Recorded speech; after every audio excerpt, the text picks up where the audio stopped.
Hey, it's Aaron and Simon with Assets and Arbitrage. Today we have the incredible Crypto Ricardo Hamilton, with Yes, us. indeed. Definitely got lots of updates, lots of technical things, lots of stuff happening in the industry, and stuff's happening so fast. I don't even think we can keep up with it. That's hard to keep up. We were talking about the other day. We might have to go live, more often because things are turning over so fast. Almost every day. Yeah. So, Rick, I do want you to take a moment to just introduce yourself, anything extra you've been doing, because you're always doing something new and we Yeah. love it. And we want to Yeah, be on top of your successes as well. yeah. You guys are going to be in and out of the live, but Rick and Simon, these are your subject matter experts for precious metals, and they're all over it.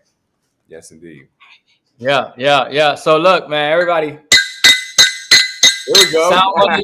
sound money session. Get in here, like this out, share this out. It's a lot of value, a lot of information. And like they talked about, things are accelerating. And there's some things that you need to know. There's certain things that you need to be doing. And so I know that we got a great show for y'all tonight.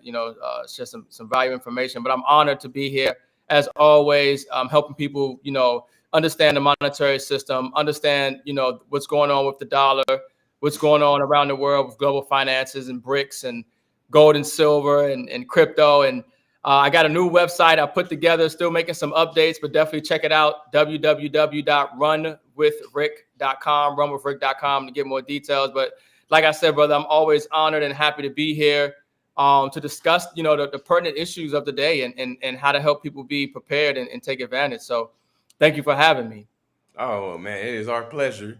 If you guys remember, we had Ricardo on the 100th episode celebration, so and we chopped up some good game there. But there's a lot going on, and today, like I like to say, stay stacking, stay stacking, stay stacking, ounces, satoshis. But today's we're gonna focus more on precious metals because there's some important things going on in the precious metal market. And one of the first things I wanted to ask you, Rick, because you put out a post, I believe yesterday now. Let me double check right here. I'm just double checking, making sure. You put out a post about India's August silver imports are at a rate of 65% of annual mining supply. Yeah. And that is a big deal because India is part of the BRICS coalition, Brazil, Russia, India, China, South Africa. For them to have 65% of annual mining supply. So to the people and to me, what does that mean? Yeah, well, understand something that we're at war, and there's different ways that you fight a war, Mm-hmm. and one of those is obviously monetarily. And we see China and India and other countries strategically buying more gold and silver to hedge against the continued dollar devaluation. Obviously, the Federal Reserve just cut interest rates by 50 basis points, manipulating this market. Obviously, the economy is not well because we don't have a free market. Otherwise, we would not need the Federal Reserve to step in with emergency monetary policy the way they've done.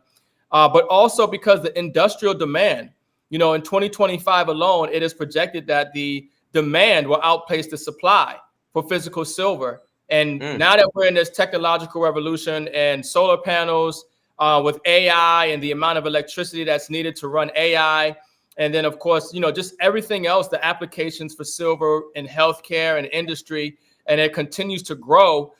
Countries around the world, including India, like we just talked about, are buying more silver and accumulating more gold and silver than ever. And, silver is a very strategic metal. I mean, they need it in industry and government and military. And now it's also returning to its role as money. So the people are starting to get silver. So silver is the most undervalued physical asset on the planet. And when I saw that post, I was like just blown away because we are in a silver squeeze. The demand for physical silver, that the rigging and manipulation of this market will come to an end. It's coming to an end because of the rules being changed by Basel III, the Bank of International Settlements. And obviously, we talk about BRICS and they're making their bilateral trade agreements and backing their currencies by gold. And so, yeah, this is the time to definitely make sure that you have a significant position in physical silver. But I was blown away when I seen that because that was just the month of August. Yeah. 65%. talk about a shortage coming and what that's going to do to the price of silver. Yeah, and I've been hearing this, because I follow different people in the silver industry, and I've just been hearing these different things. I heard about the LMBA having 8% of their supply drained in August as Yep. well, but it didn't say by who. And so I went through and I read the report, and it didn't really say by who specifically. So I said, "Oh wow, they're really just taking silver right up out the market." Yeah. And so it's a good time. I mean, it's always a good time to buy silver, right? Um, I had a couple little articles I wanted to see what you thought about. Yeah. And so just what one of these ones was interesting. This is about gold. So it said the gold price climbs to a new record high, now up 27% on the year. This is through mining.com. And they saying spot gold is above 2,600 last week. I think Friday. I think it may have dropped today. I didn't watch it at the end of the day. So what about gold? We understand the gold to silver ratio. What about gold? How should you what should be your strategy, do you think, with purchasing your gold and or your silver? Yeah, I mean, most people, you just need to get something because most people don't have gold or silver at all. They're just sitting on cash. But I mean, Yeah. obviously, your portfolio, in my opinion, should consist of way more silver than you have gold because the multiples, the multiplier, the gains, the percentages that silver will experience will be far greater than what gold will do. I mean, it surprises me every time I think about it. You know, I'm just shocked that we've had trillions of dollars since, printed since COVID. We've had massive inflation in everything, and still silver, no inflation, no price action really taking place in silver. But we have gold at an all-time high and breaking out to new all-time highs. So Hmm. silver hasn't even had its run yet. So Yeah. silver is going to be the much bigger opportunity in regards to gains. And yes, the ratio for gold to silver is all messed up. Historically 15 or 10 to 1. I honestly believe, and I can see a reality where gold and silver are on a 1-to-1 ratio. But gold Wow. is real money. It's constitutional money. It's money all around the world. It's what governments are holding and how they hedge and give value to their currencies. So people need to have, physical silver and they need to have physical gold. Hmm. This is how you protect the purchasing power of your money. People don't understand. They look at, Hmm. gold and silver like investments. It's not an investment. This is how you secure your wealth. This is how you preserve your wealth. This is money insurance. Gold and silver will always have value, but right now what we have is currency devaluation. So Hmm. in this economy, savers are losing. In this economy, the middle class is being wiped away. And if you don't convert those dollars into wealth preserving assets, tier one, zero risk assets like gold, you're exposing yourself to a lot of risk, and the economy is not in your favor if you're doing so. Mm. That's great. Great information. And I definitely 100% agree with that. Now, when you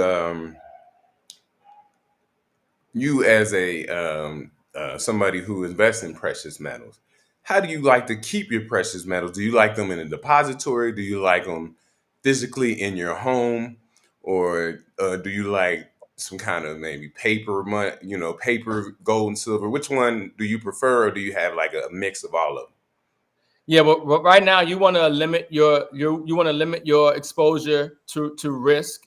And one of the riskiest things that you could do right now is have any kind of paper contract, certificate, or anything of that nature, because the market is so rigged. And there isn't enough silver out there. You mentioned it earlier. They're draining the coffers of the LBMA and the COMEX. They don't actually have the physical silver, but they them? are, creating contracts as if they do this fractional reserve kind of Yeah. lending, or kind of, fractional reserve system on the metal. And Hmm. so you want to have physical. You want to make sure that you have physical silver and gold in your possession. We have a saying: if you don't hold it, you don't own it. The same way, very similar. When we talk about crypto, we say not your keys, not your crypto, but you Yeah. want to have physical silver and gold. You want to get it in your possession.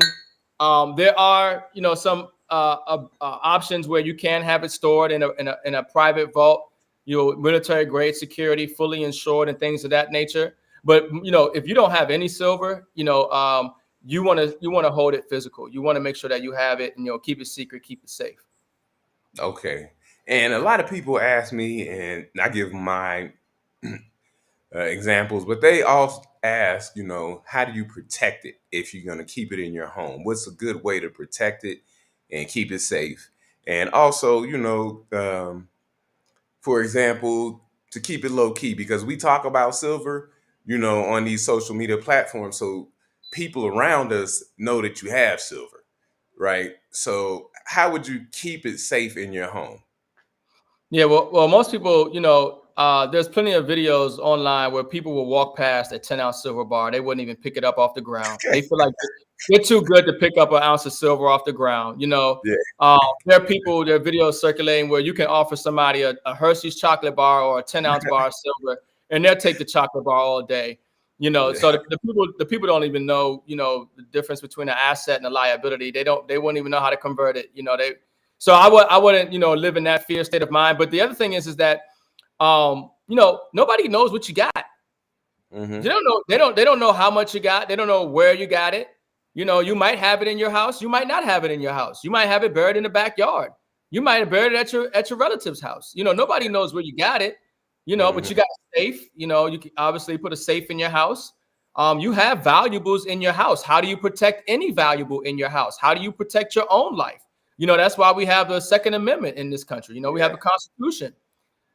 So we have valuables. How do you protect your valuables? And yeah, some people, people will go to your house knowing you got something, or if they don't know you got something, This is you true. know, This is uh, true. They will look around. Yep. yeah, they're just looking. They don't know, if that's the scenario. But you just, you can get strategic, in your own way, when it comes to what you have and how you secure it. How you secure it, yes. So, and that's one of the main things is to secure your valuables and assets. For the people, because I don't know if we talk about the about flag theory a lot. Planting your flags in around the world globally. And one of the things okay, hold on one second. Oh man. Okay, just put it on my thing for me. I'm sorry, my 7-year-old, his tooth fell out, so what we gotta do about that. I'm sorry, but people talk about planting flags globally and having maybe some of your investments and assets globally. What do you think about keeping your gold or silver maybe in other countries, and and things like that, so that because the thing behind flag theory is not to let one country have all the say over everything that you do, especially your assets. Yeah, you definitely want to have like a military science and tactics with your approaches to how you preserve and strategize, and where you go to your next location if your first location gets compromised.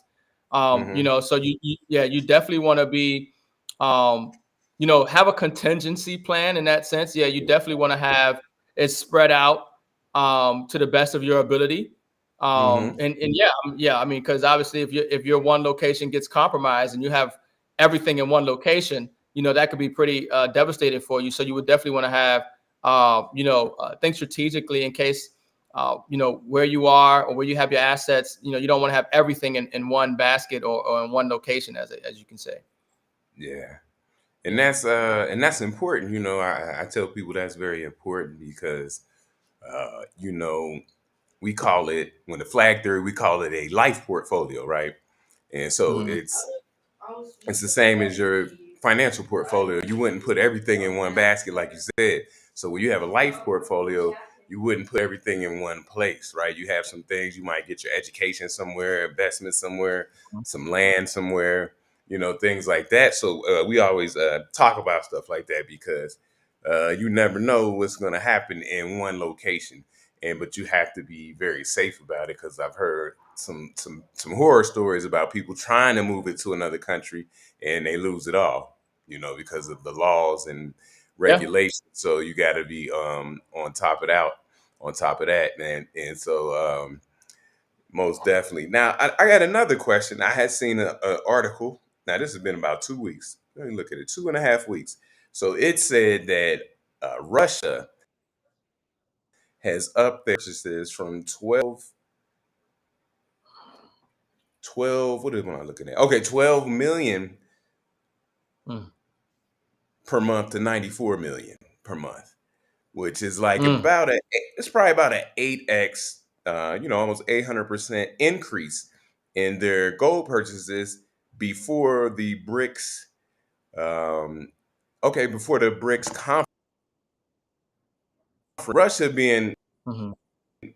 BRICS. When you see a move like that by Russia, what kind of indicator is that for the rest of us? Yeah, I mean, what we're seeing is a trend, and it's important that people realize this trend because we are in a global economy, and what's happening here is that the central banks and the governments, the wise around the world, are hedging against the devaluation of the dollar as the United States has weaponized the monetary system. Mm-hmm. And so what we're seeing is we're seeing a great awakening. We're also seeing a great reset. And so, yes, you're going to continue to see more and more acquisition of silver at record levels by governments and central banks. And that's going to continue to make the price of a gold increase.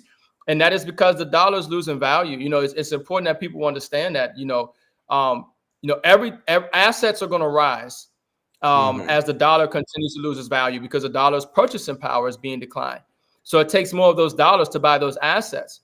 So this is why we say, if you want to come from a wealthy family, even if a wealthy family didn't come from you, you have to make sure that you're just doing the things that the wealthy are doing, which is they're converting liabilities into assets. And the liability to you and your family right now is the U.S. dollar because of the monetary policy of the Federal Reserve continuing to devalue the currency through the manipulation of through the market and cutting rates and things of this nature. Mm. Mm.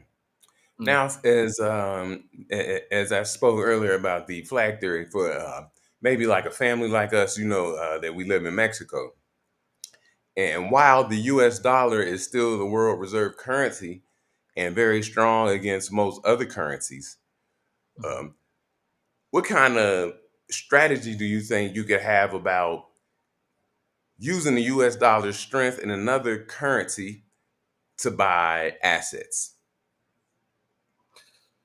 So you say that last part again, using the U.S. dollar, and you're saying convert it to another currency to buy assets. Is that what you're saying? Yeah, a currency that the dollar is strong against.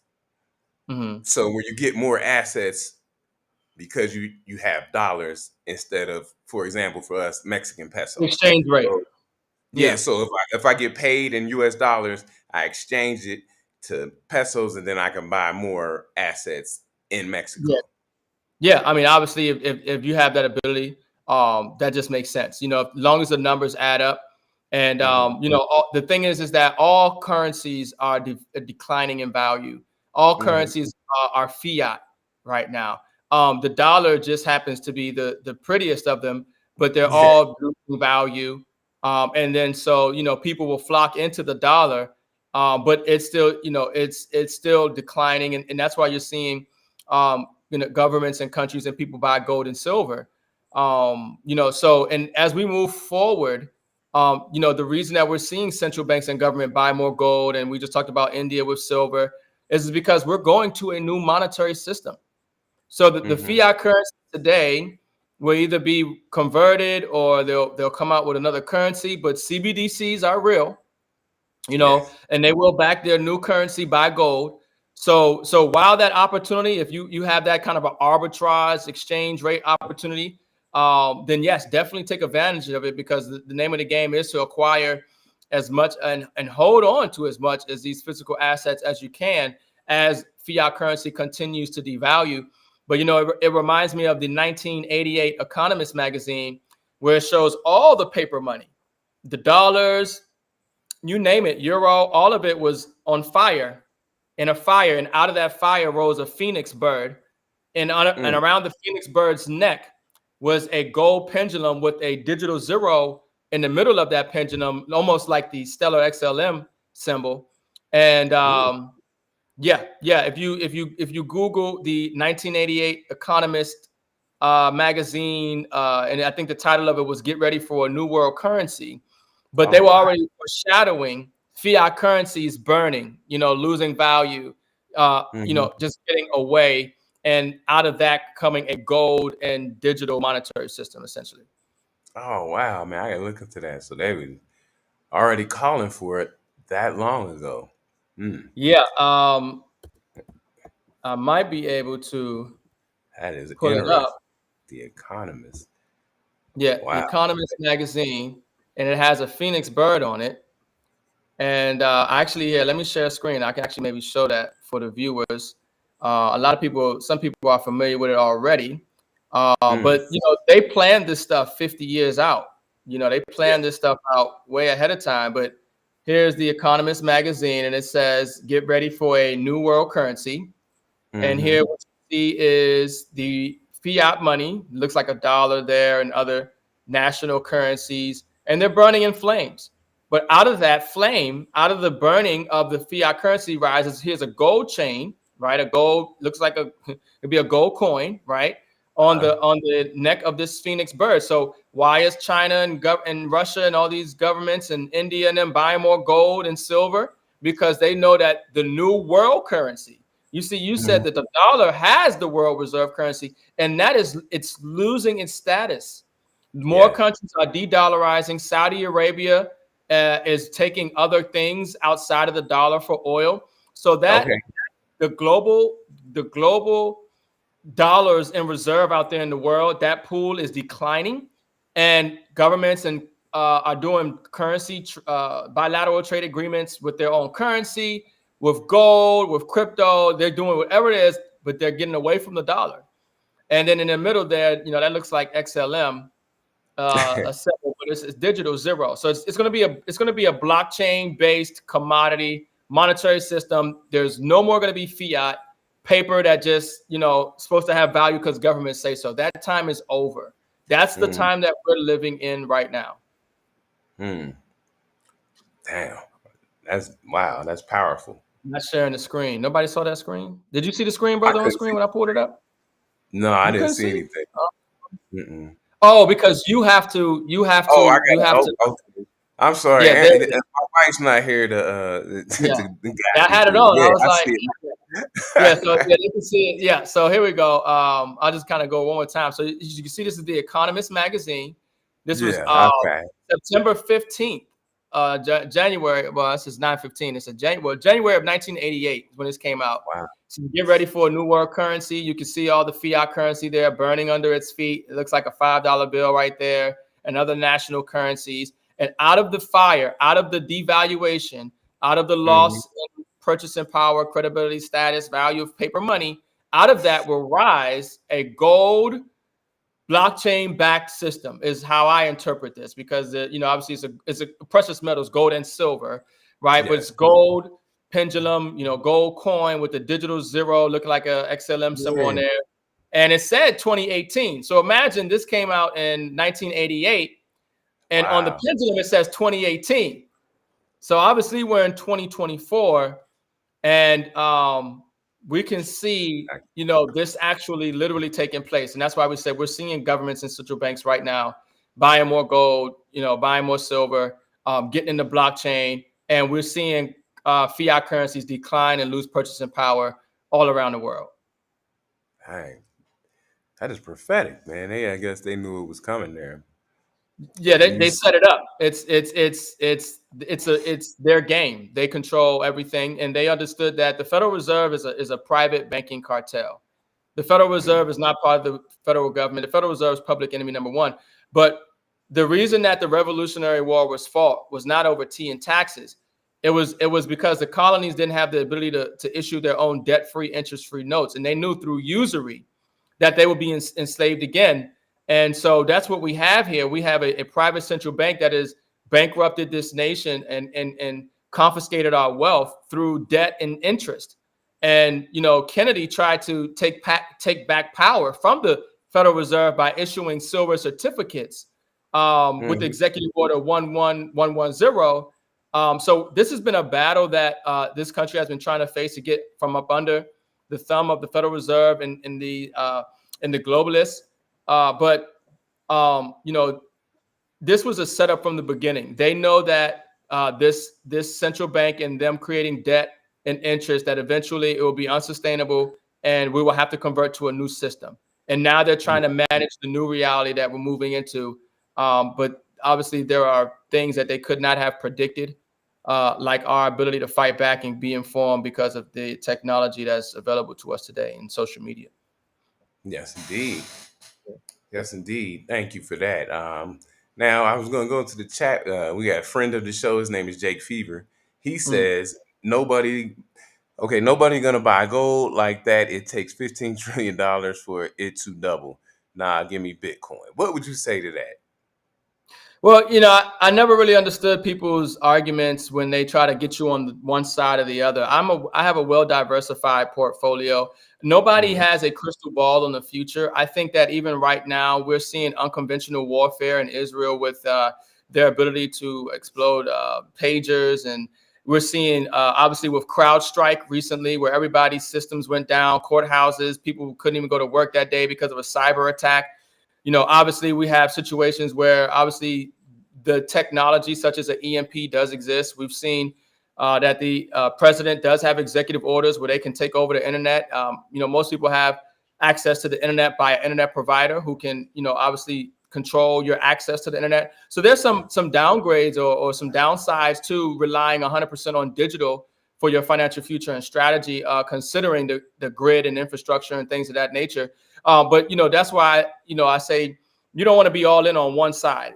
You want digital and physical, and the thing is like I said, he makes a good point as far as the market cap to double. But that's why we talked about silver. We talked about silver being the most undervalued physical asset. You do want to have some gold in your portfolio, but this is not about get rich quick. This is about preserving the purchasing power of your dollars. This is about hedging. This is about diversifying. And one thing about cryptocurrency is it's new. I'm an advocate for crypto. I continue to get in more crypto every single day, and XRP and other tokens. But there's no historical track record going back for thousands of years with crypto. Crypto came out and blockchain came out in 2009 or so. But gold and silver have been money since the times of Egypt. Gold and silver is God's money. It's from Genesis to Revelations. Gold and silver is constitutional money. Article 1, Section 10 of the U.S. Constitution. Gold and silver is money all around the world. It's acknowledged for value. So, there's those are the pros to me. But, everybody to each his own. But I don't see why somebody would not be able to buy Bitcoin and buy silver or gold. Right. Yeah. And I mean, I like to say that they have a utility, right? And it's good for you to have, even if you are an investor. So, for example, I say maybe if you had made some profits and then you want to protect the profit you made, like you said earlier, the purchasing power, you can move them from whatever you invested into precious metals, and then you can protect the purchasing power over time. And I always see, gold and silver, like you said, not as an investment, but I see it as wealth, and I see it as protect purchasing power. That's what we're trying to do out here. When you see the wealthy people and their investments in certain things, you see that they're not really trying. They're trying to protect it, right? That's what these T-bills are, right? All right. That's you get a guaranteed return of rate on those. And so people will park a lot of money in there instead of trying to, play the market and do these things. But, it has a utility. It's one of my favorite investments. Even I've heard you say, just touching it physically is something about it. Hearing that clink, clink. I can't do this with Bitcoin. You know what I mean? You hear that? I'd be like, The thing is that, like I said before, Bitcoin blockchain technology is new. Okay. Gold and silver is not new. Now, whether he wants to talk about property ownership rights, that's not what we're talking about. Nobody's talking about property ownership rights. We're talking about blockchain technology and Bitcoin is new to the scene. It has not seen war. It hasn't seen the type of crises and things that have happened across the planet to substantiate its long-term viability and stability. It is reliant on the grid that is controlled.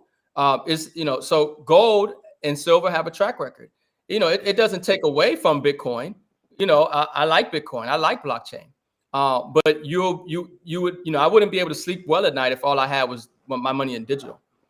You want to have a real solid foundation in something physical as well. But you have Bitcoin maxis out there, and some people are just Bitcoin, Bitcoin, Bitcoin, and that's their prerogative. Nothing wrong with that.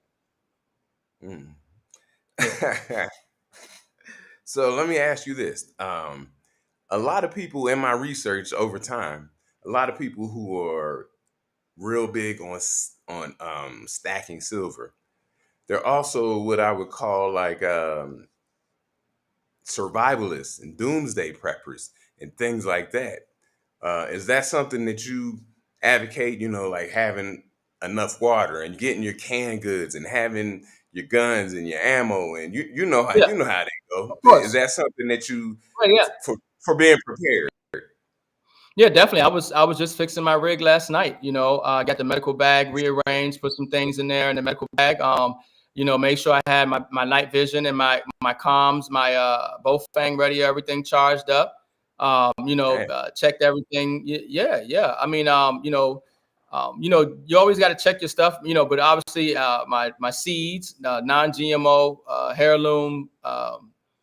Seeds, to grow your food and water, access to clean drink, purifying water, ways to purify your water. You know what I mean? So, yeah, I'm a big advocate in that. You have to prepare for, obviously, if you see where the world is right now and you're not preparing, woe, it's going to be woe unto you at this point because things are not getting better. And then if you listen to wise people like Jim Rickards, they'll tell you that, yeah, everything is going digital. And yeah, so, this is a digital age, but gold and silver will still have value. It is still going to be the underlying foundation to what gives value to the digital. In fact, the digital doesn't even exist without silver. Silver's electrical conductivity and its rate is the best electrical conductive metal. This technology that we're using doesn't exist without these rare earth minerals, silver and probably gold as well. So somebody who, you just have to see the bigger picture, Right. But, every central bank digital currencies, this digital money, it is a secure, way to actually, move value around the world. But it will be backed by gold. It will be backed by silver. I mean, the fact is that we just started to show off with an article saying that India just purchased 65% of all of available silver for this year in 1 month. Why would India be buying more silver and gold than they have at any time period history? Why would China be buying more gold and silver than any time? Why would Russia be buying more gold? Why is JP Morgan sitting on over 800 million ounces of silver? Why do we have gold in Fort Knox, supposedly, if that's the case, if just gold is going to be worthless? You think it's a psyop game against the people? The people don't have anything anyway. They don't own nothing. Okay. So what do you think? It's a psyop? They just want you to think gold and silver has value. People ain't buying gold and silver anyway. So what's the point of the governments and institutions buying gold and silver for if it ain't gonna have no value? Everything's gonna be digital. There's some pieces to the puzzle that is not being considered. If anybody who's looking in that time frame, in that mindset. Okay. So I'm glad you said about the preparedness and having all the stuff that you got. Yeah, that's dope to hear that, because we also talk about people being prepared, having your stuff, your canned goods, your water, if you have guns, your ammo and stuff like that, and like the bug out bags, all this stuff. You gotta be prepared for anything that may happen. Mm-hmm. Now you, as being the gold and silver, do you like any other metals? Do you like the platinum, palladium, or copper, or anything like that? Yeah, I got some platinum. I was getting about 10,000 platinum here and there every time, and it adds up. So I get some platinum, mainly silver. I get some gold. Copper, I think, is going to be big too. But here's the thing that you have to conceptualize to really help you understand what it is you're getting into. That everything, the dollar will continue to devalue. Okay, the dollar will continue to lose value. So that means assets are going to rise, commodities are going to rise. real world things that have value in the real world are going to rise in dollar terms. So as long as you have something that is of real world value, real use, an asset, that is going to do well. But if you're just holding on to dollars, you just got dollars in your savings account or whatever have you, you're going to lose because the dollar's purchasing power is going to continue to decline. So yes, Hmm. these metals that are used in industry, you need them. You need the silver, you need the gold, you need the platinum. It just happens that silver is the most affordable, and actually the more valuable, to me, and the most undervalued physical asset on the planet. That's what silver is. Is the most undervalued physical asset on the planet. If you ask me, XRP is the most undervalued digital asset on the planet.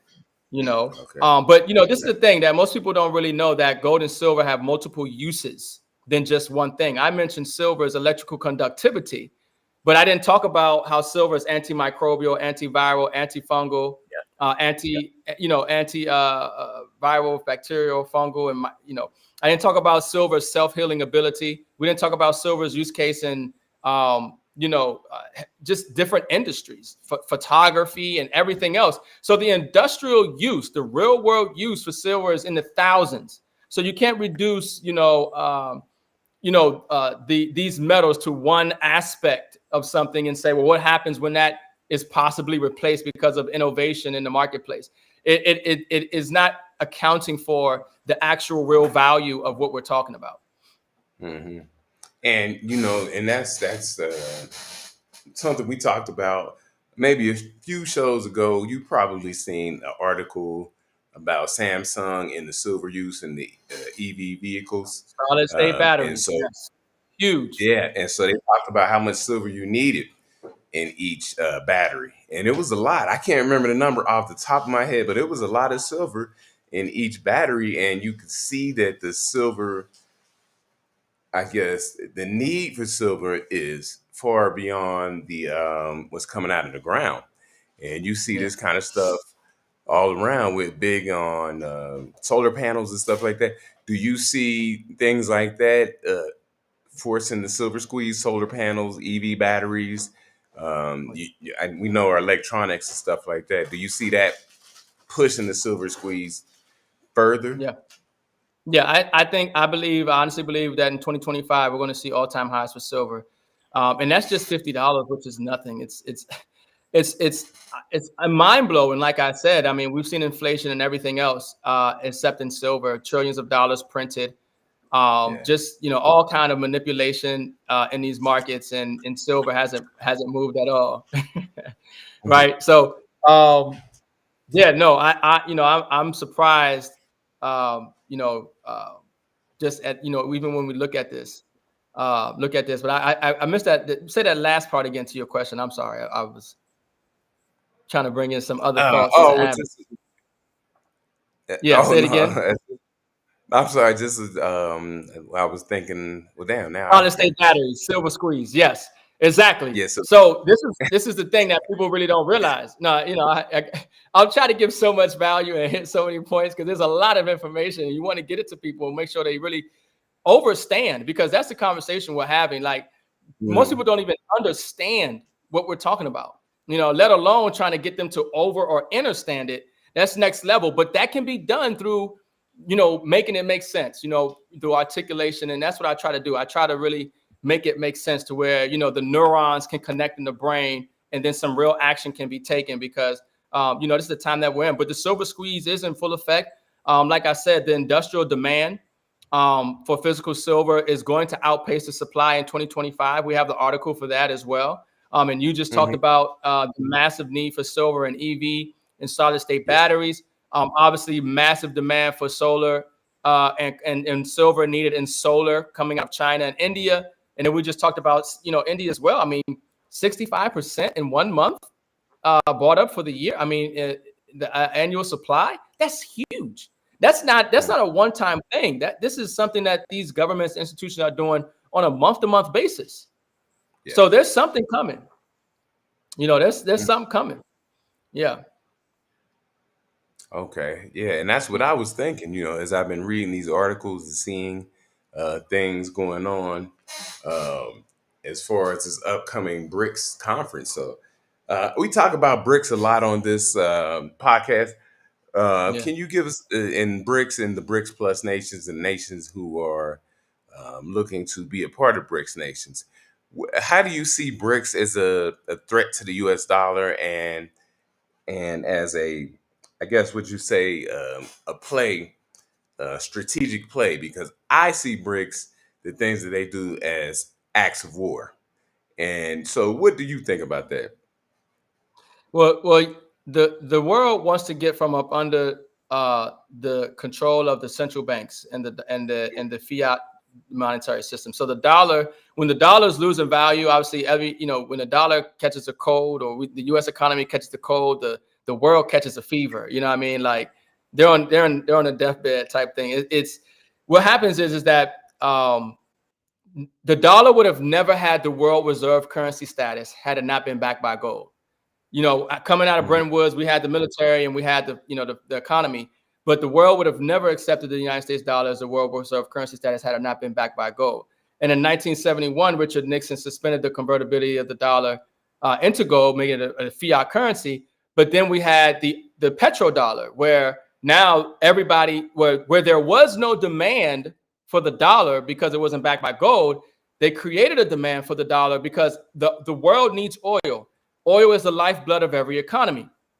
But now we have, as of relatively recently, I can't remember the exact date. It could have been this year, I think this year or last year. But the contract that Saudi Arabia had to only sell oil in dollars, they did not renew it. So what you're seeing is the world de-dollarizing, getting away from the dollar, for their own benefit, for their economy, for their people, because the United States has weaponized the monetary system. They're telling what countries can use the SWIFT payment system. They weaponize the dollar. Excuse me. They weaponize the SWIFT payment system. If you don't, now countries are looking at what the West is doing and the sanctions that they're doing, and they're saying, well, hold on, what if we don't agree with one of your policies at a UN vote? Are you saying all of a sudden you might take us off of and limit our ability to conduct global trade and commerce and adversely affect our people and our economy? So, it's not an even, fair playing field. And the world wants to have something that's more equitable and fair for everybody. And that's what the BRICS bloc alliance is about. And they want to use stable currencies. They want to have a stable, safe, secure, fast, efficient way to conduct trade and commerce around the world without having to deal with the tyranny that exists in the system today. And I recently read an article about the Chinese yuan being the second most used currency for payment settlements in the world, passing the euro. And what do you think about that? Is it creeping up? Is it gonna Yeah. get past the dollar and be the most used currency in the world? I don't think from what I understand, they have the ability to really replace, because they don't have a real bond market. There's some things that they would need to do to really make that happen. But what people have to understand is that the G7 nations are in a decline.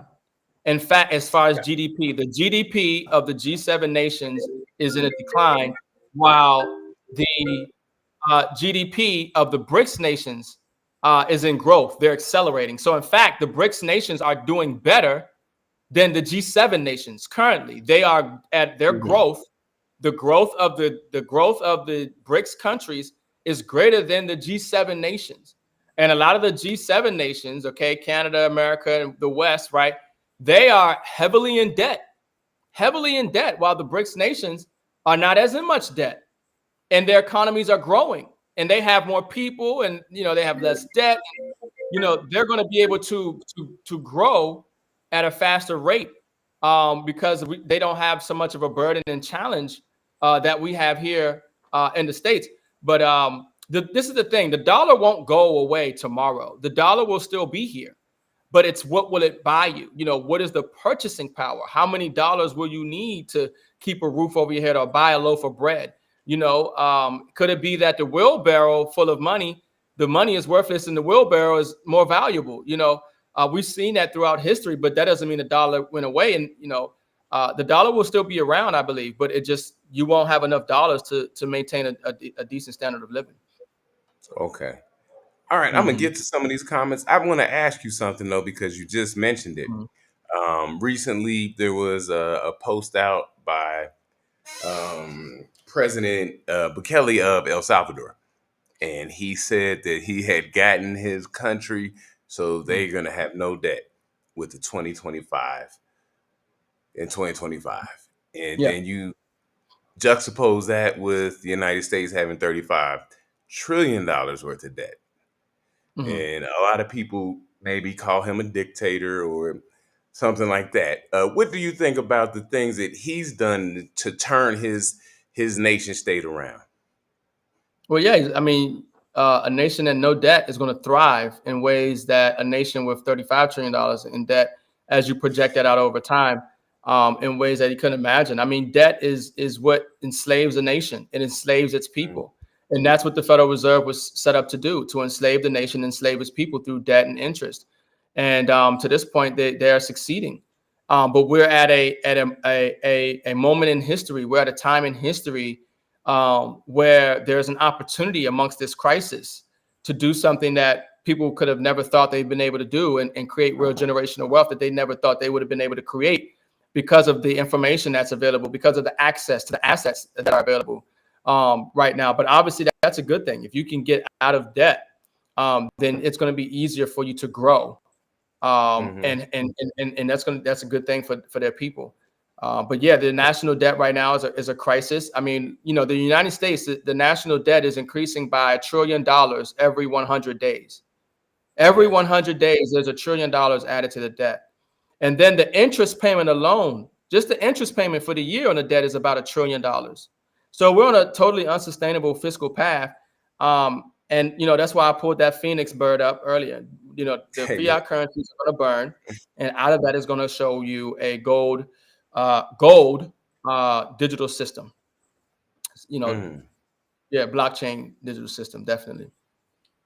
Yeah, that's definitely heavy. And I'm a big supporter of El Salvador. We've been there uh, a couple of times and went down to see what was going on, and how the environment felt.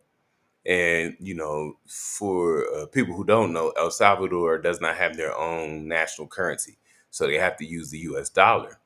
And that's one of the things that President Bukele was trying to do, is have Bitcoin be legal tender so they can get away from the U.S. dollar.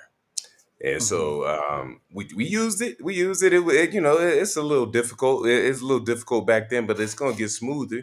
And I think it's a great place. There's a lot of people down there moving from the West, like you said, United States, Canada, and places like that.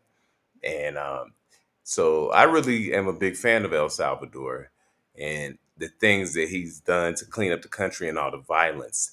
So, as a person who lives in the United States, do you think it's necessary to have somewhere else, maybe that you can, a landing spot or somewhere where you can, go to and lay low? That's what I call it, laying low, or just to get up out of the United States and the things that they have going on. Yeah, we talked about it earlier. You want to have a contingency plan. You want to have emergency plan. You want to have a backup plan. And I think that if the conditions here did get so bad, you want to have the ability to go somewhere else. So yeah, I think that's a very wise thing to do. But like you said, I mean, countries are de-dollarizing, and that's just a mechanism of de-dollarizing. Whether they want to use Bitcoin, which can be very slow sometimes and very expensive. There are some upgrades that need to take place. Okay. So the Bitcoin is not the best solution all the time for every scenario, but it is a solution. And I think that's what the world wants. It comes down to options. People just want options. Don't lock me into a fiat currency. Give me Mhm. the option to pay in something of value in the physical gold and silver. Give me an option to pay of something in the valuable in the digital, Bitcoin or whatever other digital asset you want to pay in. That is obviously going to rise in purchasing power or value against a declining fiat currency. It just comes down to options. And prior to blockchain, the world didn't have too much options. They only had gold and silver, but Yeah. the banks had the gold and silver market rigged. They're manipulating the spot price, the paper derivative contract price on the market. So there was some challenges there in that mannerism. But now with blockchain, and then still having real money, God's money, gold and silver added Mm-hmm. into that, like Jim Rickers said, the ability for central banks and governments to do trade in the world, they actually have a viable option to do that outside of the dollar and the SWIFT system. Okay. That Yeah, sounds great. Yeah, because you got to move outside of Swift now, and I see a yeah, lot of people making that move. So I wanted to go back to our friend of the show, Jake Fever. He says 43% of the world's silver is jewelry, and 50% of the world's gold is jewelry. Gold and silver, not something that I would be getting too much of. Give me the Bitcoin.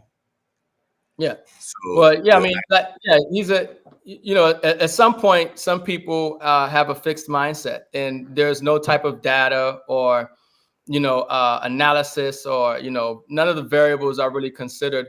So that's why I say to each his own. Some people are Bitcoin maxis, maybe not just Bitcoin maxis, Bitcoin maxis squared. And that's their prerogative. But anybody who would try to say that gold and silver is not going to have value in the future, and only Bitcoin is going to have value, is just probably not really considering um, the global economy and how things actually are going to run, considering. But yeah, I mean, yeah, silver and gold are massively, well, especially silver, undervalued assets, and it's something that people want to have. It's real money, constitutional money, God's money.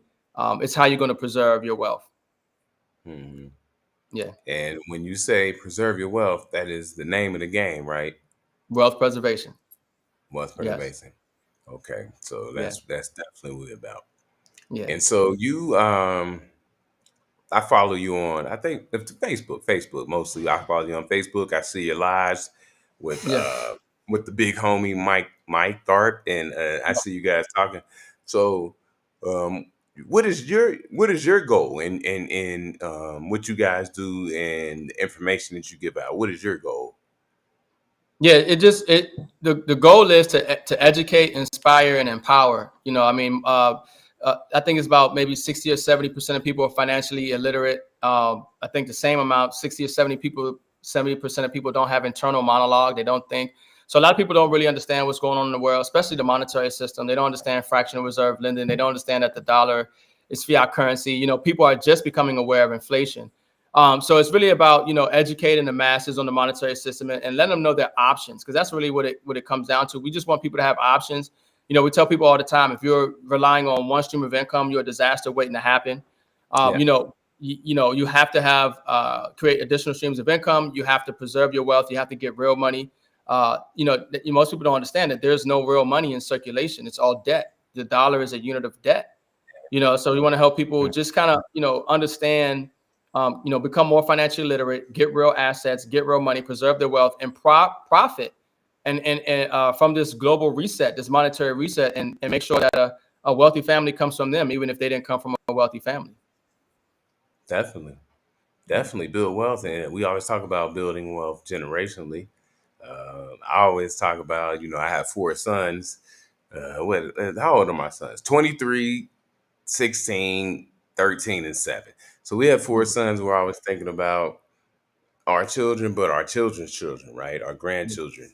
And, I say, we purchased this stuff with people who aren't here yet, but will be here. You know how that goes, right? Yeah. I figure if I have four sons, I'm gonna have a whole bunch of grandchildren eventually, and so Right. we always have that in mind, purchasing wealth for our grandchildren, and I think that's important because you and I know a lot of people didn't leave any wealth to us. We just came up, and then people just tell you like, well, you got to get it like we got it. And so Right. we came out here, and then we're working hard to get it. But I wanted to have the plan where our grandchildren don't have to do it like that. Well, so what do you think about generational wealth and just building up for people who aren't here yet? And which is hard for people to hear. Like, why should I buy some silver and gold for somebody I don't even know exist yet. Yeah, I mean, a lot of we have another saying. We say that a lot of people think they're saving silver, but it might be silver that end up saving you. Um, Here we go. yeah, yeah, no, generational wealth is real. And for those who have been touched by in the heart and in their mind and their spirit to leave a legacy for their loved ones, Hmm. this is how you do it. This is the time to do it. Not everybody has that inclination or that desire, like you just so expressed. But this is the time to do it. And if you want to make sure that you are leaving something of value that would transcend events that would take place on the planet, if you're here or not, gold and silver is one of those best things. Hmm. Gold, like I said, the track record for gold and silver is thousands of years.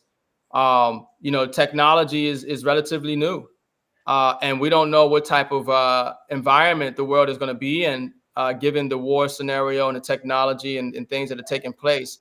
So those are some risk to that. But gold and silver will always have value, no matter where you are in the world. It's biblical money, and in the times that we're in, this is what we were told to get for those who believers, to get gold.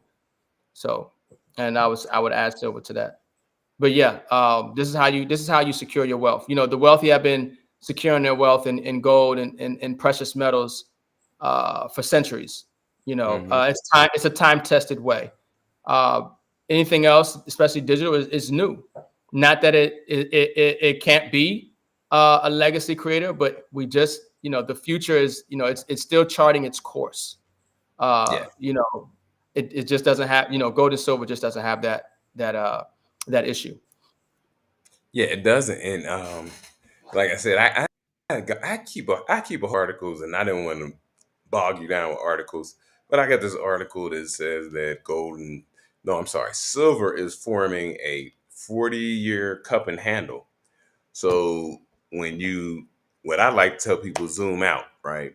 And if you look at a chart from a 40-year perspective, and you see that chart pattern, right? You can't see that chart pattern on digital currencies because that much time they haven't been around for that much time, right? And so what you're Yeah, saying is the time that they have been around is important to look at yeah, because they've been through things like you said, wars and poverty and depressions and all this stuff, and came out on the other side. So yes, I definitely agree with that. So let me ask you this: when did you get into gold and silver? Like, what got you into it? After 2008, 2011, I got really educated, even more than I was on the monetary system, and realized that how you bet against the debt is with gold and silver. It's real money. That's how you preserve your wealth. It's insurance. It's a way you save your money. It's not an investment. So it was really 2008 that kind of woke me up to the monetary system, because I just saw the average person, and even family members, who got the short end of the stick while Wall Street got bailed out, Main Street, got foreclosed on. And so in that discovery, I realized it's God's money. It's gold and silver that people want to have. In fact, over the last 20 years or so, gold and silver is doing about 10%, year over year, over the last 20%, over the last 20 years. Hmm. Um, so it's not an investment, but it still increases in value. And the reason it increases in value because a dollar continues to decrease in value. So if Yes. you understand that the dollar is going to continue to be devalued, then you understand that gold and silver is going to continue to increase in value and continue to preserve, your money, preserve Okay. your money. Yeah. Yes, indeed. So, good friend of the show, T. Willine, spoke in the chat. He said, "Are you saying war could ruin Earth so bad that tech would be destroyed?" No, the thing is that it's just a lot of risk and variables out there. I mean, even right now, while people are focused on Diddy, you got yeah, everybody's focused on Diddy, but the UN right now is trying to take away our sovereignty. The Yes. UN wants, they're trying to set it up to where our constitution, our rights don't matter during the next pandemic. They can take over this country. And so you people just don't understand that, even with depending on who's the president. I mean, this president has said that, well, the vice president who wants to be president is not for your constitutional rights. She's, if people have really listened to what she said in different interviews about going into your home and taking your guns and all type of stuff that is just not what America represents. So the thing is that the future is not clear. And like I mentioned before, whether we talk about CrowdStrike, what happened with the computer systems around the world, okay, around the world, okay, whether we talk about right now we have massive immigration crisis right now, millions of people across the border, and we don't know who they are, how trained they are, but it's well known that we have 4 main power grids here in the U.S. You take out one of these on the East Coast, the whole East Coast is down. Right now they're talking about, we're poking the bear right now with considering letting Ukraine strike deep into Russia with our missiles. Acts like this it's an act of war. If there's an EMP that goes off in the upper atmosphere over the United States, the EMP could just go up in the upper atmosphere of the United States. That's it. You don't have access to your electronics. You don't have access to your digital money. Executive orders already in place for them to take over the internet. In wartime, they can limit your ability to access certain websites. They can limit your access to do certain things. So, they control the internet. All right. The blockchain doesn't exist without the internet. Internet doesn't exist without silver. So I just try to consider some variables and risks that are out there that people aren't considering when you're just doing all digital. And not that I don't have digital. I'm a big believer in blockchain. I get cryptocurrency every week on automatic. Yeah. I just don't understand the opposite side where they say only blockchain and you don't need silver and gold. It seems very short-sighted to me. Mm-hmm. Yeah, it does. So, Crypto Rick, I know you have a family, and you say your contingency plan. How do you see, like, maybe teaching your family about these things that you speak to us about? I know I try to teach my children, and there's a level of they don't really care because they don't really understand the importance of it. But how do you see going about teaching maybe family about the importance of gold, silver, and even Bitcoin and digital currencies? you can do the best you can, but unfortunately, you can't save everybody. You know what I mean? And as much as we love our loved ones and relatives, you do the best you can. But it's those who have eyes to see, ears to hear. In their spirit, people are tapping into this information. But I mean, even adults now who hear this information, they're suffering from cognitive dissonance. They have a normalcy bias, complacency bias. They're being attacked with the water they're drinking, calcifying their pineal gland with the fluoride. They're being attacked with the food they're eating.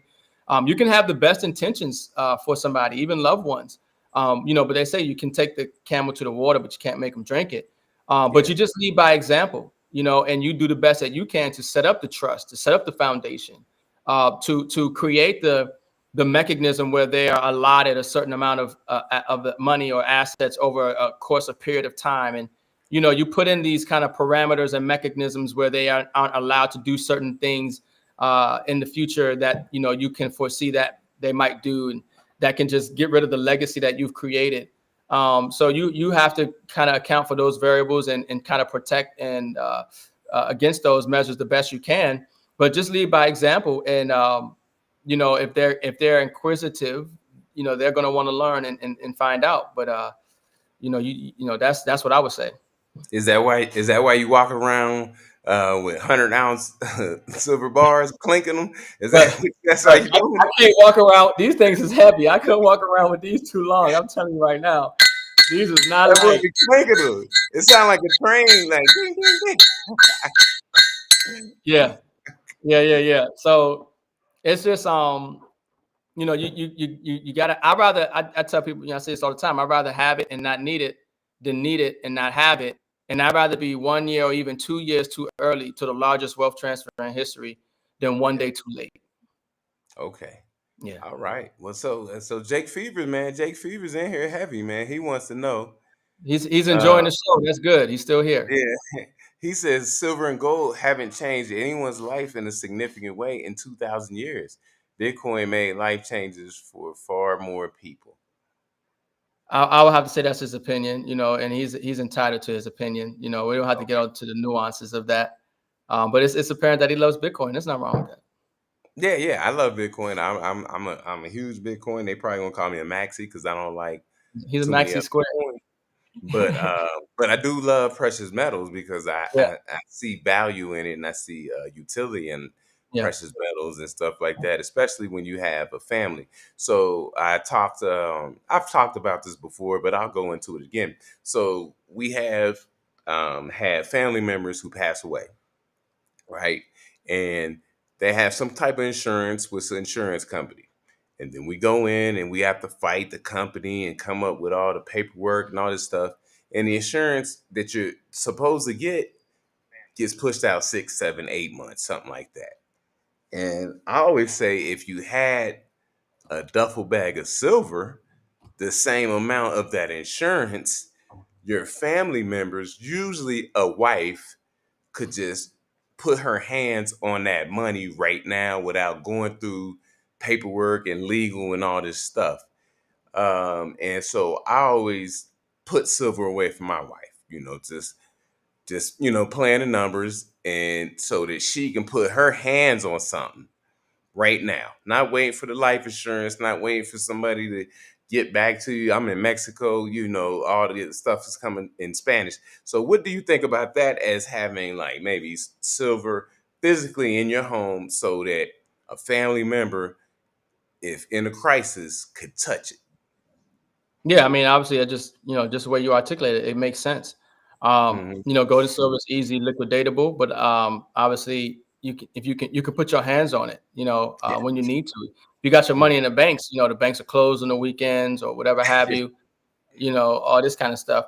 Um, so yeah, no, that's a wise thing to do. Um, you Hmm. know, that's one of the reasons that we have it. To in those times of need, you have access and you have real money. You got that physical silver and that gold for them. So yeah, that makes sense to me. And also, I would say this too because we've done shows on this about being prepared. Is that when people die and their paperwork isn't right, their assets end up in probate court. And so then now you got to go to court and you got to fight, if it's your mother or something like that, Yeah. you got to go fight for the assets that she had. And you have to prove that you have rights to them and all that, where you wouldn't want your wife or something, your children going to probate court. You want them just to have it, right in the house and they can, do what they want. And when you go to probate court, the tax situation, because say somebody left you $100,000 in life insurance, you have to take that whole 100,000, right? But if you got $100,000 in silver, you can go sell 5,000 if that's all you need right now. And they Mhm. force you to take that 100,000 and then they put it on top of you as far as your income and stuff like that. And it becomes a big, big problem tax Right. wise. And Mhm. so I like to see people having that, as a safety net for their family. Yeah. And we have to be thinking about our family. And people like you, you educate us so that we understand these things and we know how to move. Yeah, yeah.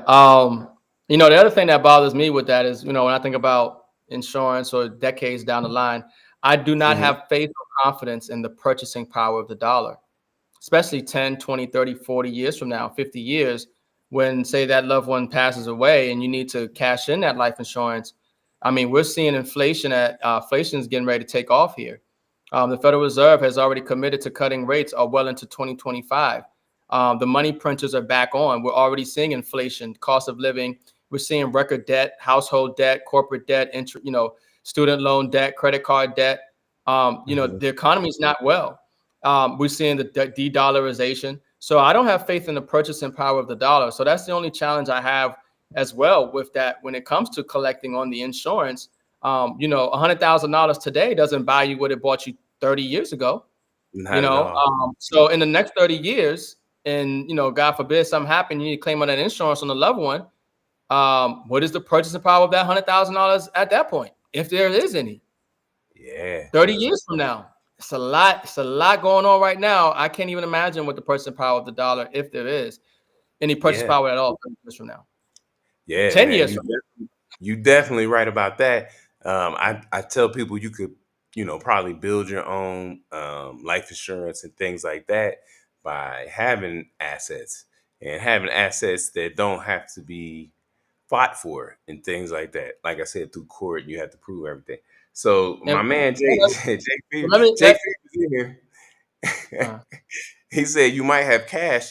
They said they're gonna tax people at the pawn shops, trade silver or gold. I say, well, I sell my yeah. silver to the cartel, so Well, I get a discount, Jake. So, but yeah. that's dangerous. Everybody can't do that, but Well, no, once again, it just comes down to really understanding and lack thereof of the subject matter at hand. I don't sell mm-hmm, gold and silver. I leverage it. It's an asset. Like if you need to mm-hmm, take out money from your house, do you sell your house or do you borrow against your house? You borrow right, against it generally, unless you want to sell it. My gold and silver, I don't sell it. I borrow against it. It's an asset. It's real money. The credit comes from the money. Okay. The dollar had value because it was backed by money. The gold and the silver are the money. So you don't have to sell your asset.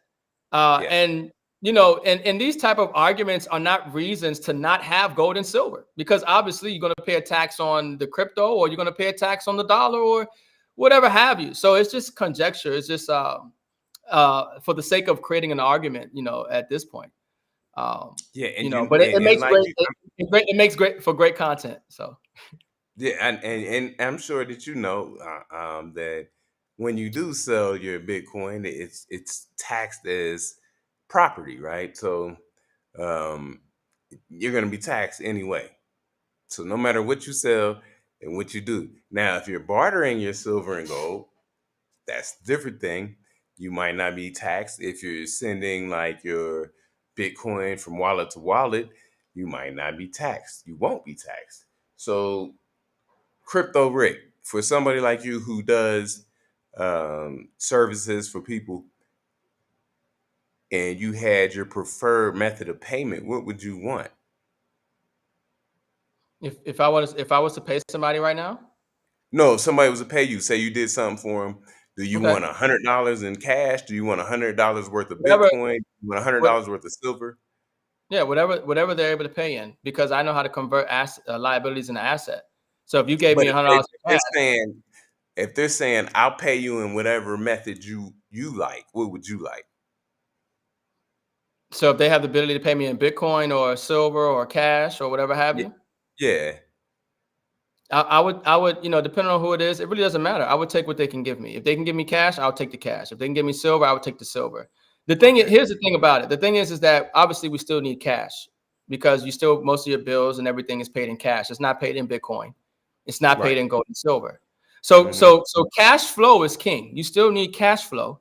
Your Mm-hmm. emergency fund should be in cash. Mm-hmm. So at this point in time, we still are using fiat to handle majority of things of our day-to-day lives. What a majority of the people are, you have some people who live in just off crypto. You have some people who just living off gold and silver. But in Mm-hmm. general, we're still using cash. So, I would take the cash and I will convert it into assets as I see fit. Mm. So part of your contingency plan is also, outside of having water, canned goods, these things like that, is to have ability to cash, so that you can handle business Yeah, you want to have because an emergency fund. You have to have an emergency fund in cash. At this stage, I mean, like, you still want to be able, if you have your car breaks down, right? You need some work on your car. You should have some cash that you can just touch. You yeah. should have an emergency fund. You shouldn't have to go, because the whole thing is you don't want to sell your assets. You're buying Mm, crypto, you're buying gold and silver, not to sell it. You want to hold it, leverage it, borrow against it. You want to build wealth in it. You want to accumulate more of it. People don't really want to spend it. I mean, mhm. people pay in crypto, but Why pay in crypto when I can give you fiat? I want to keep my crypto. You know, so that's just kind of how I see it. Okay, and you know that when you well, like I said, the contingency plan of having cash. Do you have like an amount that you feel people should It's have basically on the it's everybody's different. Everybody's financial situation is different. But side? they Okay. generally they say you should have 3 to 6 months, emergency fund cash on hand. But everybody's scenario, I Mhm. mean, look, people aren't even saving 1 ounce of silver a month right now. They're not even getting 1 ounces. People have no savings. The data right now that's coming out, I mean, Mhm. average person don't got $1,000 in their savings account, man. People are living check to check. I mean, there's no Yeah, middle class right now. The economy is bad. So, yeah, people aren't even, in that position, to even start thinking about saving. They're check to check, and then if they do save, they don't understand or realize why they need to save in gold and silver versus just saving in cash. But I mean, yeah, everybody ideally should have an emergency fund. Ideally, they should be saving in silver and gold, and ideally they should be investing in blockchain and cryptocurrency. definitely. And Yeah. so for my young ones who are coming up and they don't have families yet, they don't have children yet. My Hmm. oldest son is a professor at the university. He teaches Hmm. English and business communications. He gets paid, and he just he put his pesos. He keeps his pesos at home, right? And then what we do is he'll give me pesos so I can have pesos on hand, and then I'll invest for him, right? And when we get an opportunity to talk to the young people and tell them, hey, do this at a very young age, younger than we started. And that way you'll be way ahead of the game when you get my age. Do you give that information out to people to let them know, like, I caught it maybe a little later, but you got it now and you caught it early and you can build on it and, it'll build faster because of age difference. Yeah, that's a fact. Yeah, you give out that information. And the beautiful thing about your previous question is, if I set a price on something, I can choose a price and I can get paid in that price. But the thing is like, yeah, you know what I'm saying? Like, if I want you to pay me right now, Brother Simon, I want you to pay me for this services that I provided in an ounce of silver. Just give me an ounce of silver. That's the payment. Okay. You see, people value their wealth in dollars. That's why, I don't value my wealth in dollars per se. I value it in ounces. How many ounces of silver I got? I value my wealth in acreage. How much land? I value my wealth in quantity. How much Bitcoin or Ethereum or XRP or XLM, the quantity of crypto. That's how you should value your wealth in this reset moving forward, because a dollar is not a unit of wealth. But yes, that education, that information that you're saying, it's going to be much greater for people, and you should share it. And the people that get it earlier on in life obviously are going to benefit greater than those who get it later for that time factor. Yes, indeed. And for the audience and for our brother Ricardo, I am going to pay him in some sort of asset for his knowledge and information and his time, because we know time is our most valuable asset, because we don't know when it ends. So I'm definitely going to you let me know how I can compensate you for all Yeah. your information, because I follow you and I see the game you be dropping and stuff like that. And I that we go all the way back to 7K, if you remember them days. Yeah. 7K in Red Pill. Red Pill. Shout out to Red Pill. Yeah. We go back Right. to them Right. Right. days. So yeah, That's yeah, yeah, right. definitely. Yes. Yeah, no, brother. I mean, So hey, I send you a USDT address. I mean, this is the thing about the new economy. It's not a fixed thing. I can mhm. send you. It's so and that's what it's coming down to. It's not this or that. It's about having options. So Yeah, yeah, brother. it is. It is about having options, and it's about being able to move around. I think being able to move around the world and having certain things that work in one place and work in another place, and you just diversified. You're ready. You're ready for anything that you encounter. Yeah. So I love your take on it, and Yeah. Like you said, people fight back on precious metals, but they have a utility, and you just want to have some just in case, just in case. And I love to have Bitcoin. I mean, I'm a Everything isn't for Bitcoin. everybody. Yeah, Yeah. yeah, and You're fine. I talk to the people, I'm not. I've never told nobody what to do with your money because, like you said, every situation is different, right? So you have as much as you need and for what you need to do. And so, what I said about the Bitcoin thing is, like we just talked about, if something Mhm. happened to you tomorrow, you got to make sure people got the keys. They know where to Right. go get it, what See, wallets in, and all these things like that. So and when that's I not we that's not easy. Well, it is no, for it's not. It's people, but it's not. No, they don't know how to do that stuff. Seed phrases, moving moving crypto around, especially if you talking about moving on different blockchains yeah, and things of this nature. So yes, it can get pretty technical. It can get really technical, and that could be a challenge and a hindrance.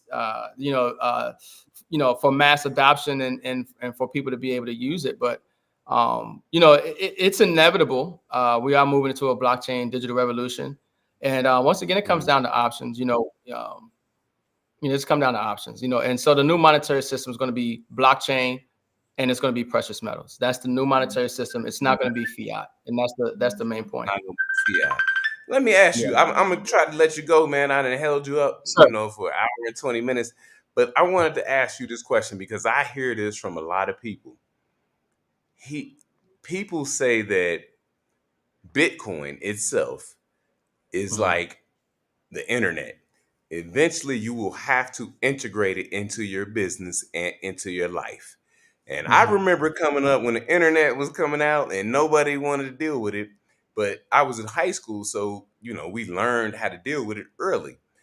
Do you think Bitcoin is that integral that 15, 20 years from now, everybody needs to have it in their business, take payments in it, hold it as a treasury reserve asset and things like that? Well, look, like somebody said in the chat as well, Bitcoin and everything has its flaws. There's pros and cons to everything. It was stated earlier somewhere, but the point is, everything has its pros and cons. And just like when Hmm. you walk into a business today, they'll take check, they'll take money order, maybe they'll take cash, they'll take Apple Pay, they'll take maybe crypto, they'll take gold and silver. I mean, that's what I was talking about. It's just going to come down to options.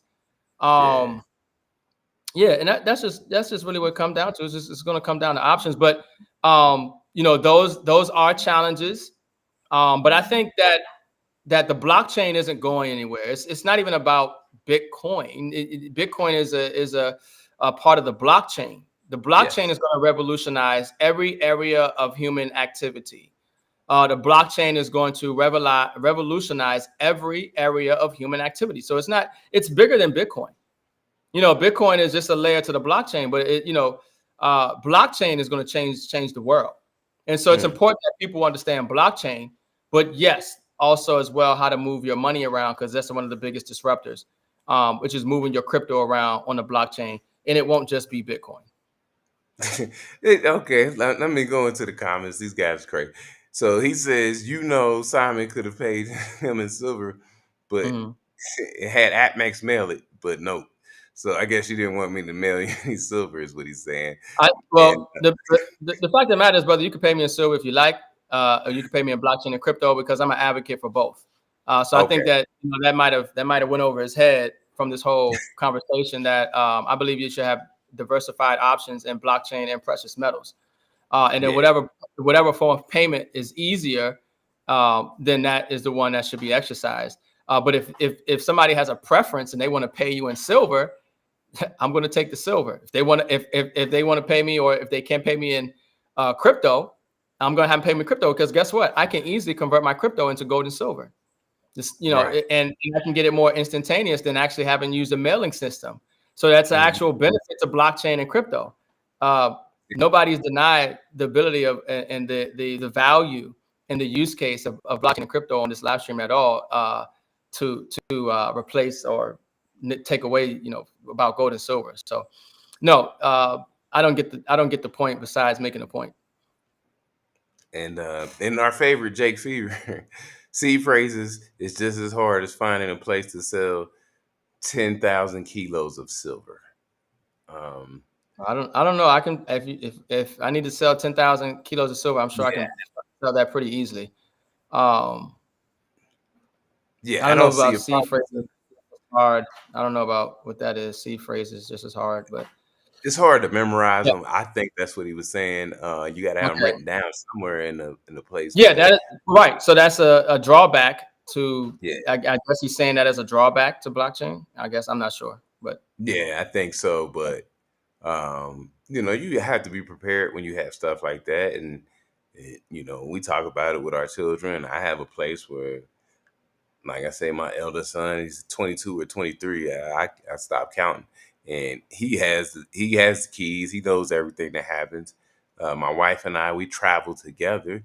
So if something happened to us, and neither one, he's got it. He got it. He know what to do. He got yeah, extra debit card. He got everything. He got all type of cards and stuff like that yeah, that we get from these different exchanges. He could manage the money. And so I tell them all the time, this is, make sure you know this, make sure you know where to get this. And so they're safe in that regard, because we know if it's like, say something happened to you and you didn't pass on the keys, then isn't it gone? it's Is it? gone.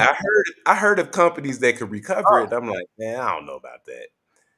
Yeah, I mean, at this point, it's gone. You lose the seed phrases, or somebody get access to your seed phrases. They got access to your wallet, and your money's gonna be gone. Your crypto's gonna be gone. Yeah, that's Yeah. just the fact of the matter. Yeah, so Um, you definitely have to have people who you're going to leave your wealth to prepared, and that's yeah, why I say I like to have physical silver in the house so people can put their hands on it, and and that's just different for everybody, right?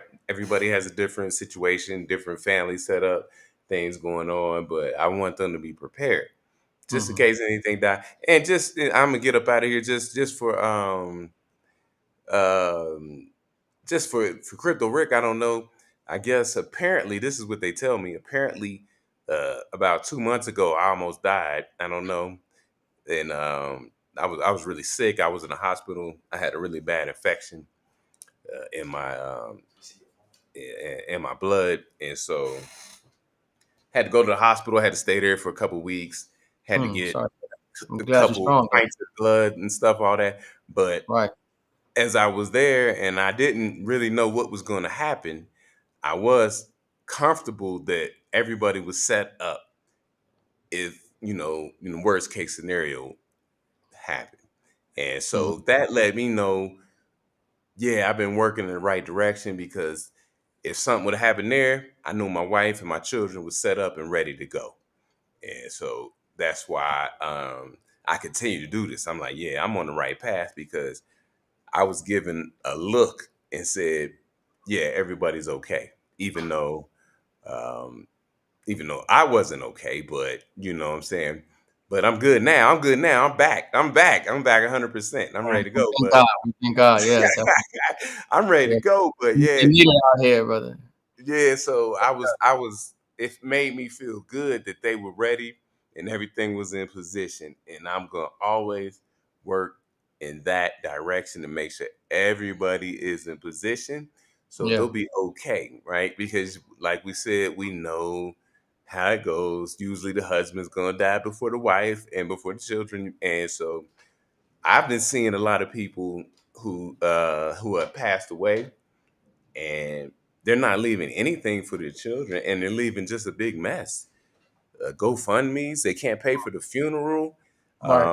a whole bunch of credit card bills and things like that. What do you think about that? As their preparation, trying to, as my wife would say if she was here, transition, and you leave this mess and headache to your family. Yeah, I mean, a lot of our people are far behind, and you're touching on points that are real factor. It's a real thing even today.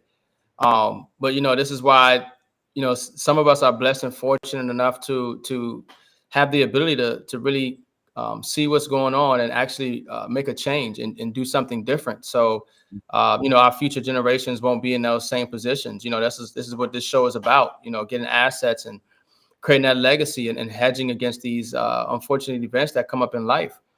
But yeah, it's the challenges that we have today, and it comes from lack of financial literacy, lack of proper planning, and things of this nature. So no, I agree with you. I agree with you that is a challenge, but we have to make those changes, and getting informed and educated, and what we're doing right now is one of those ways, definitely. And yeah, yes, indeed. And shout out to Jake Fever. He's saying the truth right here. Um, because we had to pay out of pocket for the Mexican hospital stay, we used some Bitcoin to pay for the hospital stay. And Nice. so yeah, we had to. But I keep Yeah. some Bitcoin and assets on deck so that we just for emergencies. I didn't know it was Right. gonna be my emergency. I'm thinking it might be the family, but it's for whoever needs it. And we did have to use some to pay these doctors and stuff like that. And I was in the Yeah. ICU, so and all this medication. So we had to take care of that. But we used a lot of Bitcoin, Yeah. and and And and that's the definitely, point. The point is you want to have options. Now you could have paid in silver because you got silver too. Depending on yeah. how much you had, but you chose to pay in Bitcoin. But the whole point is Mhm. that you had options. You know what I mean? And that's what it Yes. comes down to. People want to have the options, to be able to make these payments. Because I pay in stuff in crypto too, and sometimes, you might there's certain assets you're willing to sell and let go of, and certain assets you don't want to sell and let go of. Yeah. I spend my crypto before I spend my silver and gold. You Hmm. know, um, and that's what you've done. You spent your crypto before you actually spent your silver and gold. So that's This a statement is a statement in itself. But the point is that you had options, yeah. and that's a beautiful thing. And let me ask you this. So we talked to CEO of Miles Franklin. His name is Andy Scheckman, and he says one of the things about owning precious metals, and as opposed to maybe a digital currency or something like that, is that Mm. it's harder to liquidate, so that you will maybe hold on to it Yeah, before yeah, you can just liquidate something digitally, and it yeah. makes you keep your silver and gold, right? Because if you want to liquidate silver, I guess it depends on where it's at, but say you only have physical silver, you got to go somewhere and you got to physically sell You got it. to convert it. Yeah. Yeah, So and if you got that stops you from doing impulse buying. But that's why most yeah, people. that's exactly what he was saying. Impulse That's why buying is most people. Yeah, that's why most people can't save cash. Cash is too easily spendable. Because cash is for spending, it's not for saving. So the ability hmm of saving your money and go to silver, it creates that barrier. It creates that extra step that actually needs to be taken before you can actually act on what is usually an impulse. Because a lot of times we say we need something. I need a vacation. I've been working so hard, and and so you might think about actually selling that gold or silver to do that. But if you have the cash, it's just like that. But if you actually have to go and convert it to silver, you might stop and think for a second. All right, do I really need to do this? Because now I got to go do this and that and this and that, which means you're yeah. gonna hold on to the asset because people are impulsive. And hmm because most people don't know how to save. We have a savings crisis right now in America, but they're hmm saving in silver. People who have been running with us for a long time now have saved way more money than they ever saved in silver and gold than they ever been able to save in cash in their whole entire life. So saving in gold and silver is the premier vehicles of saving. It's how you save your money. It's not an investment. It's how you save your money. Okay. Thank you for being here. I want to just get you out of here on this one Yeah. question because it's something that I have been reading about. And Mm-hmm. so it's coming from the Daily Huddle. And Okay. they're talking about how, I guess, baby boomers are going back to work and people don't have enough money to retire. So there was two articles. There was one that was just an article written by and the person, and then there was another one where Robert Kiyosaki was talking about people who are baby boomers do not have enough money to retire and they have to return to work. And I've talked about it with Aaron, and we've talked about this generation of baby boomers. not really having what they need to retire in retirement assets or anything. And secondly, a lot of people in the baby boomer generation, their asset is in their home, but they are not willing to convert the asset into fiat currency. And so, what would you say about that? Um, the I would say that I would look at it as the problem is the loss in purchasing power of the dollar.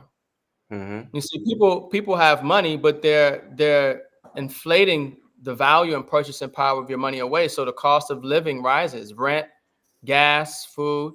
So yes, there is a crisis in a sense of people don't have enough money, but it's also because their money just doesn't retain purchasing power.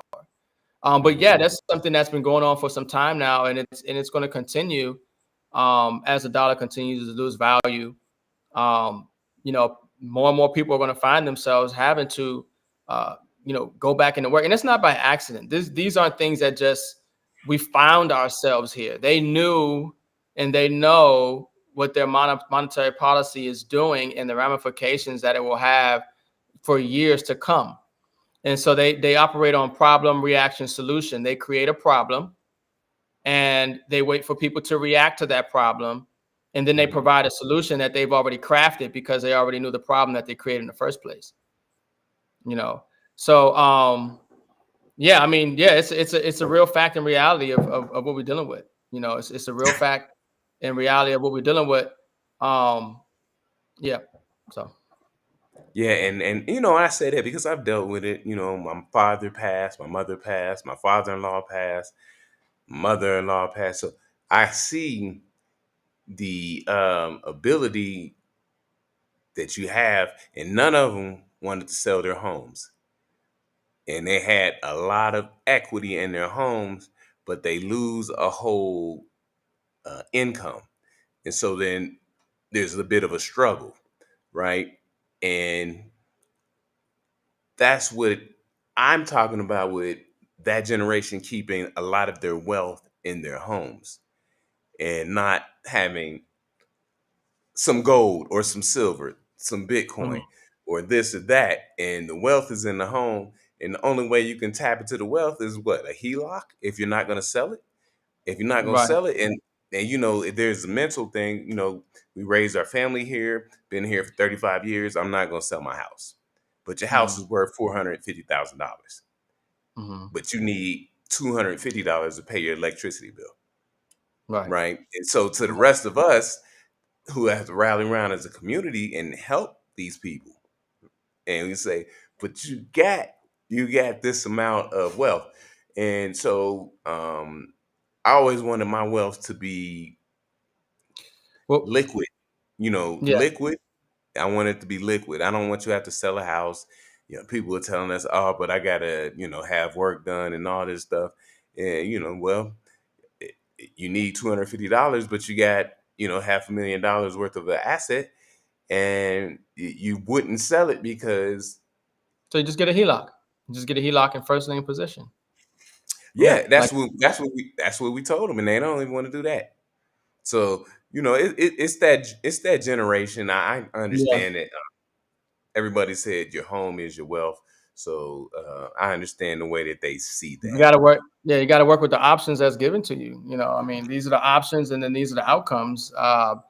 Inaction is an action, and we know what will happen if there's no action taken, and we want to avert that. So we just have to, look at all the options available, and we have to exercise one of them.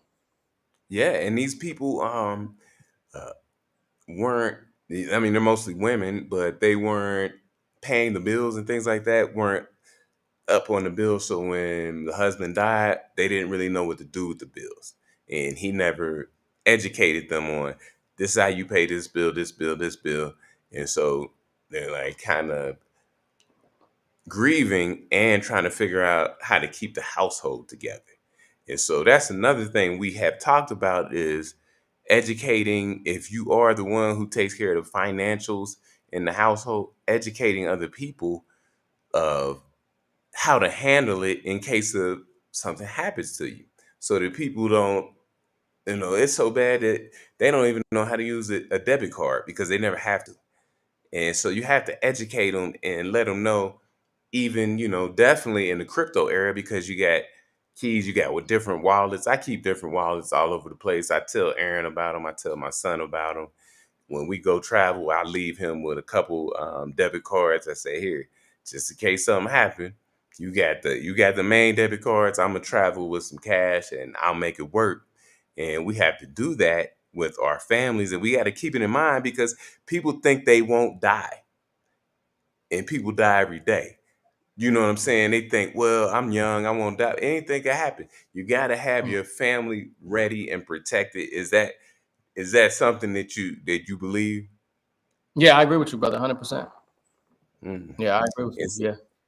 yeah. So I definitely thank you. Thank you for coming in here and chopping it up Yep. with me. Jake Fever, he wants you to drop your social media so he can Yeah. orange pill you. I'm like, okay, I don't. But Jake Fever is a friend of the show, man. He's in No, here. yeah, He's always, I can tell he's family, so it's all love. I can tell he's yeah, family. he Yeah, it's be in all here. love. He made But it. man, He made for a great show tonight. But yeah, you guys can follow me. Well, go to my website, runwithrick.com, www.runwithrick.com. My socials are on there as well, but obviously Facebook, YouTube, TikTok, Instagram, you'll be able to find those links all inside of my website, www.runwithrick.com. and thank you. I'm gonna continue as always following you and Mike Dart. Shout out to Mike and the things that you guys be doing and moving around. It's wonderful to hear the information that you have and the things that you do and the way that you give information to the community, because I don't see a lot of black men in the precious metals community. So that's, I Especially not think that drew me to you when I first came across you. And I love to see it, man. I love to see the energy, the information that you guys drop. And so I always will follow you guys, and I'll reach out to you from time to time. I don't want to bother you, but I'll reach out from time to time so we can chop up some good game. And Yes, sir. yeah, and so on the end, I'm gonna end this because if you just send me your information, man, I'm gonna send you a love offering, man. I always do. Any guests, I send love offerings because Yeah. I No worries. appreciate your time and I Yeah. appreciate your knowledge and wisdom Yeah. that you give to us. So, man, just send me your information. I'm gonna take care Yeah. of you, no doubt. And Awesome. thank you, Yep. Crypto Rick, for being Yep. here, man. Honored We to be love you. here. There we go. Lace up, love you wealthy. We catch you on the next live stream, man. Yes, sir, man. Thank you for Wow. being here. Peace.